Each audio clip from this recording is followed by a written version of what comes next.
Assalamu alaikum to our students. How are you all? Hope you will be fine and enjoying good health. So let's start our today's lecture. And our today's topic is very interesting, and we know and learn new things in our today's lecture. And let's start. Our today's topic is Rutherford experiment, and why and Rutherford do this experiment to check the internal structure of an atom. To prove the plum pudding theory of J.J. Thomson, it was correct or not, because he said that positive and negatively charged particles coexist in an atom. But common sense is that opposite charges, positive and negative charges, attract each other. So why they could exist in an atom and coexist in an atom? So to prove it, he used apparatus. He took a radioactive source in a lead box, and he used alpha rays or polonium source for the production of alpha rays. Polonium source mean polonium is the radioactive element which emit radiations, alpha particles which have the charge equal to helium nuclei, and it's use a gold foil of 0.00004 centimeter thickness and very thin gold foil, and he bombarded these alpha particles on this gold foil.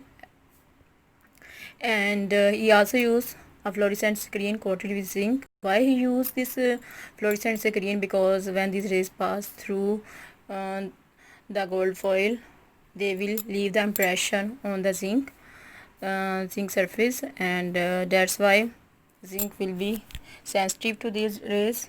Zinc surface is sensitive to these rays. That's why he used zinc coated fluorescent screen. Now the next step is he observed when he bombarded.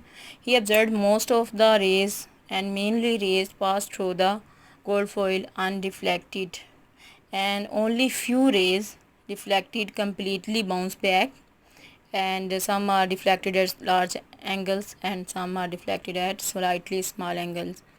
So what is the reason of these deflections, and what did he predict about it?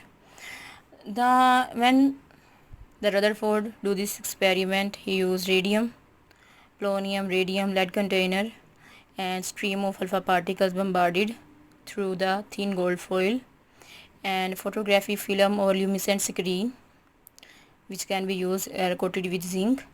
And when he passed these rays, he he saw and he noted that there were some impressions on the screen, leave impressions by the alpha rays on the zinc coated screen when these rays pass through the gold atoms. And if the J.J. Thomson model and plum pudding theory of the J.J. Thomson is correct, then all of the particles should be passed through the atoms undeflected, and all of the atoms should pass through the, it was expected then, because if they are coexist in an atom, they should have equal mass and equal charge, and they should be, all the alpha particles should be passed through these atoms if they are present in an atom and coexist in an atom. So next, but the results were different, because when he hit the gold atoms with positively charged alpha particles, he observed that most of the positively charged particles, alpha particles, when hit the and when pass through the gold atoms, they are deflected back. The reason is that because they have positively charged nucleus inside it, and from the large deflection, he predicted that most of the mass of the atom is located in its center, which is the nucleus of an atom, and Rutherford discovered the nucleus.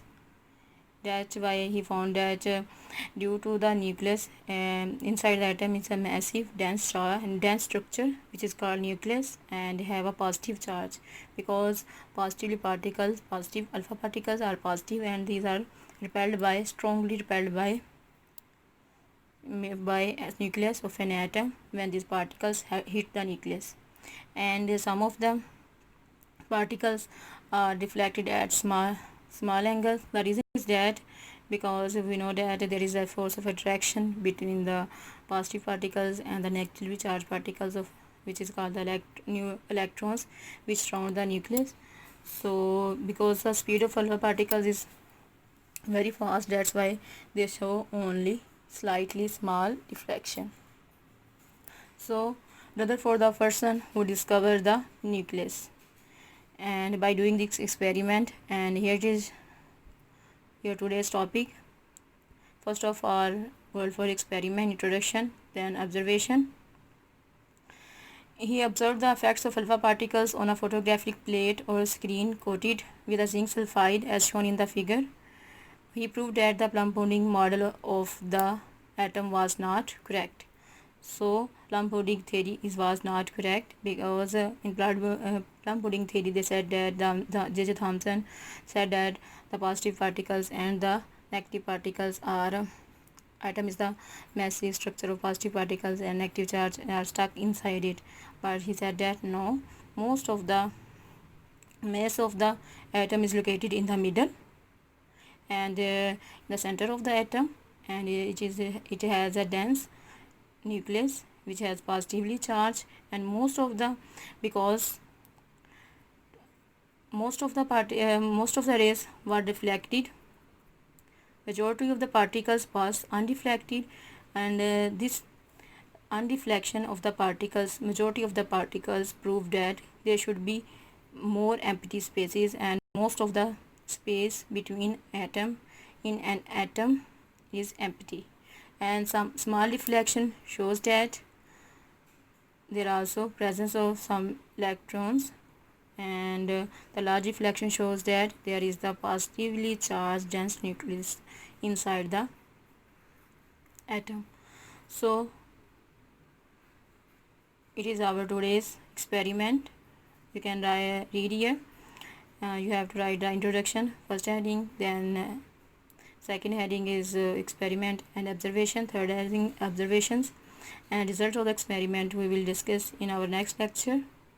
And I also have posted the screenshot for the headings of today's lecture.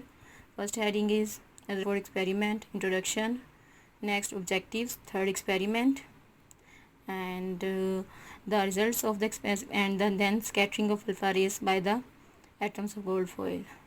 You have to learn from start to till